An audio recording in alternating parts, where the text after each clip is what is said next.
আজকে রান্না করা হবে পাবদা মাছ, তার সাথে আছে ঢ্যাঁড়স। পাবদা মাছটা দেখতে পাচ্ছেন একবারে ধুয়ে নিয়েছি।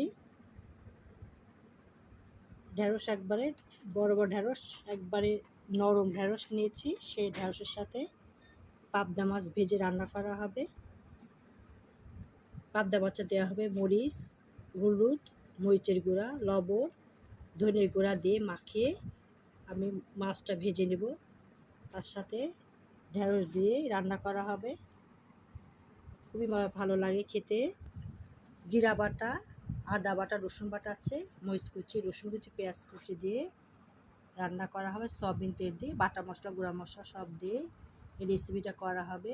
দেখতে পাচ্ছেন এভাবে মশলাগুলো আমি বেটে নিয়েছি। পাবদা মাছের মধ্যে সামান্য হলুদ, মরিচ, লবণ, ধনের গুঁড়া দিয়ে আমি ভেজে নেব। ঢ্যাঁড়সটাও আমি সুন্দরভাবে ধুয়ে নিয়েছি। মাছ দিয়ে দিচ্ছি, এপাশ ওপাশ লাল লাল করে ভেজে নেব। মাছটা ভাজা হয়েছে, মাছগুলোকে তুলে নেব।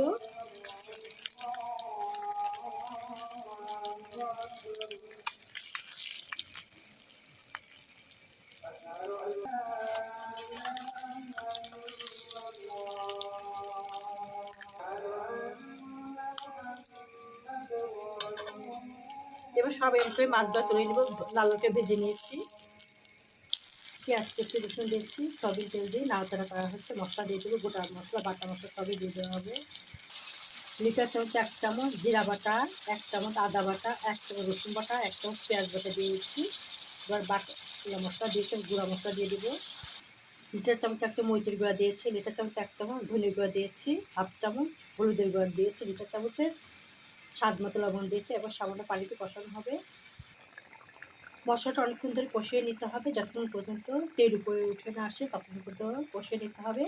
কারণ মশলার কাঁচা গন্ধ আছে, সে গন্ধ খেলে কিন্তু তরকারি টেস্টফুল হবে না, খেতে ভালো লাগবে না। এই জন্য সামান্য পানি দিয়ে কষিয়ে নিতে হবে।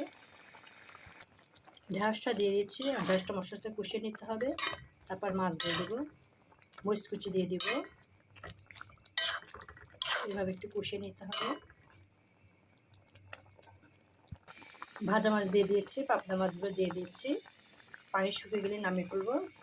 এর মধ্যে মরিচ কুচি দিয়ে দেবো, ধনিয়া পাতা কুচি দিয়ে দিয়েছি। পানি শুকিয়ে গেলে নামিয়ে ফেলবো।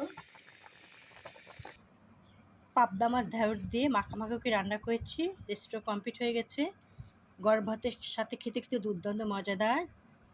রেসিপিটা যদি ভালো লেগে থাকে অবশ্যই লাইক, কমেন্ট, শেয়ার করে দিবেন। শুভকামনা রইল। শুভরাত্রি। আল্লাহ হাফেজ।